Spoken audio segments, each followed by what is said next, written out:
বন্ধুরা, আজকে আমি যেখানে রয়েছি এখানে মানুষ কেন, একটা কুত্তাও কখনো আসতে পারবে না। আমি আজকে রয়েছি পৃথিবীর সবথেকে ঘন একটি জঙ্গলের ভিতর দিয়ে বয়ে চলা একটি আমাজন নদীতে।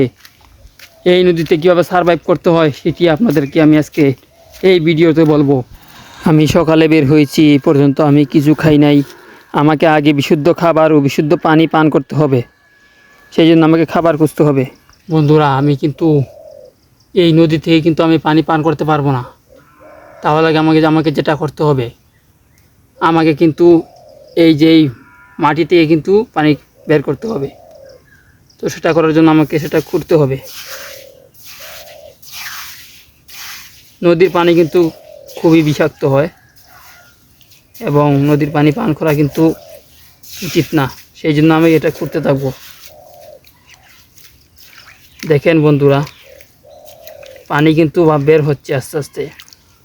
এই যে বালুর থেকে শোষণের মাধ্যমে যে পানিটা বার হবে সেটা কিন্তু খুব বিশুদ্ধ পানি। এটা বের হতে একটু সময় লাগবে। আপনাকে খুব মাথা ঠান্ডা থেকে কাজ করতে হবে।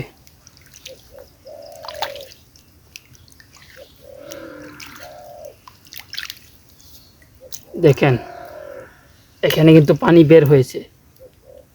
পানিটা যখন নীরব হয়ে যাবে তখন আপনাকে পান করতে হবে। সরিয়ে দিই মারেগুলো।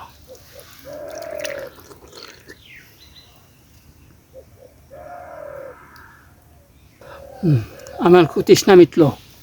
চলুন বন্ধুরা, যাওয়া যাক। এখন আমাকে খাবারের সন্ধান করতে হবে। দেখা যাক এই জায়গাতে মাছ পাওয়া যায় নাকি।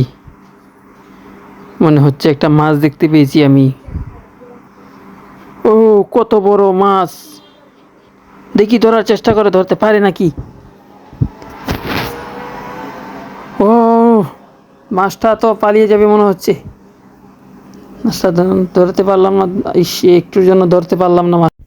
আমাকে এখন খাবার খোঁজা বাদ দিয়ে রাস্তা খুঁজতে হবে, কারণ প্রচণ্ড গরমে আমার অবস্থা আরও খারাপ হচ্ছে এবং এখানের পানি কিন্তু খুব বিষাক্ত। এখানে কিন্তু পানিও পান করা যাবে না।